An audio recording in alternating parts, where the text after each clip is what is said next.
derrière les portes, il y a plusieurs activités la semaine écoulée au Bénin. Gracia Sandrine Atinokpo nous en parle. Le jeudi 9 mars 2023 a été marqué par la remise d'importants matériels et équipements sportifs au centre Olympa de Bonté. Pour un montant total de près de 2 millions de francs CFA, les pensionnaires de ce centre ont l'occasion d'abandonner les équipements précaires pour l'éclosion de leur talent grâce au projet OYES. Qui a pour objectif de mobiliser les enfants autour du sport.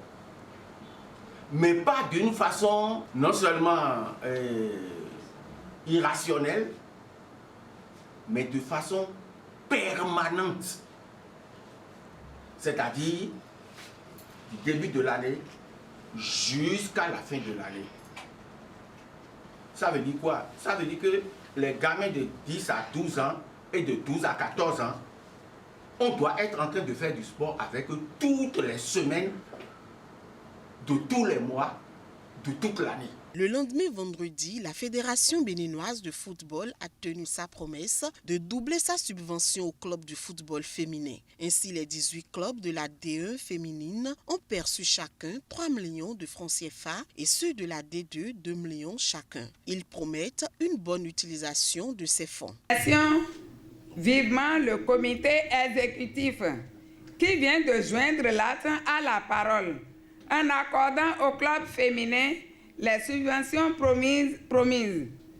Les clubs féminins prennent l'engagement d'accompagner davantage le président Mathurin Deschacus et son comité exécutif dans leur volonté de porter plus haut et plus loin le football féminin pour le bonheur de nos filles et pour la nation. Cette subvention a été élargie aux ligues départementales qui ont reçu chacune 3 millions de francs CFA. C'est déjà dans cette perspective que la Ligue de l'Atlantique a procédé samedi au lancement du championnat départemental sur la pelouse synthétique de l'UAC sous la houlette de son président Charles Titi Goueti. Les deux invités à sortir pour venir suivre les matchs de championnat amateur qui sont des matchs délocalisés, des matchs qui jouent dans les communes, dans les mairies, dans les stades de chez nous.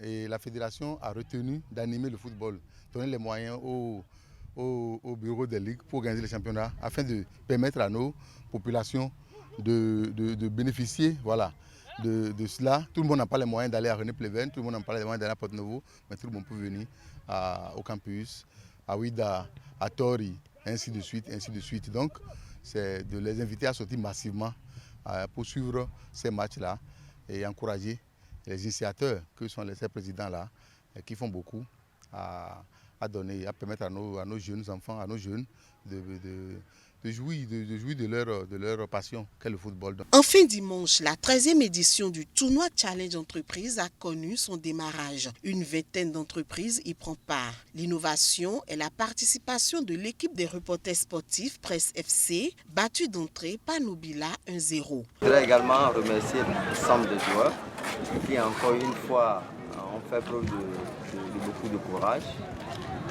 Les remercier pour la qualité de jeu de ce matin et souhaiter que tout se passe dans les règles de l'art afin que la fête soit belle dans ces 2 mois de compétition. Je pense qu'il fallait le faire, il fallait vraiment le faire parce que ça fait quand même un moment que nous réfléchissons sur ce projet-là. Et donc aujourd'hui c'est une réalité, la presse est désormais dans la compétition. Nous voudrions par ici donc remercier toutes les personnes qui ont contribué à cela. Ainsi sur UFM, la porte de ce lundi 13 mars 2023 à lundi prochain. Merci à vous, Gracia Atinokpo, pour cette présentation. Jean-Paul Remakouan, il y a eu bien évidemment le démarrage de la Ligue Atlantique, du championnat D4 de la Ligue Atlantique. Les résultats de la première journée avec vous. Bien sûr, ensemble on a suivi le match à Scott Parité 1-1 en talent puis assigné au Star premier. Ensuite, il y a la victoire 2-0 de Etalon qui est du côté de Saville, le club de, comme on l'a dit, du groupe Ouma Tchomogo et autres que vous connaissez déjà, le centre qui a été construit de l'autre côté. On appelle également Steve Mounier, qui est un gros parrain donc, dans l'érection de ce centre, qui fera peut-être le bonheur du Bénin dans les années à venir. 2-0 pour Etalon. face à Bess Academy. On a eu Mokoba et Academy Ouida également qui se sont rencontrés. Le score était de parité 1-1. Azak a perdu 0-1 face à Lagad. Et Kinekine à domicile a également coupé les chines face à AS Volcan sur la plus petite des matchs 1-0.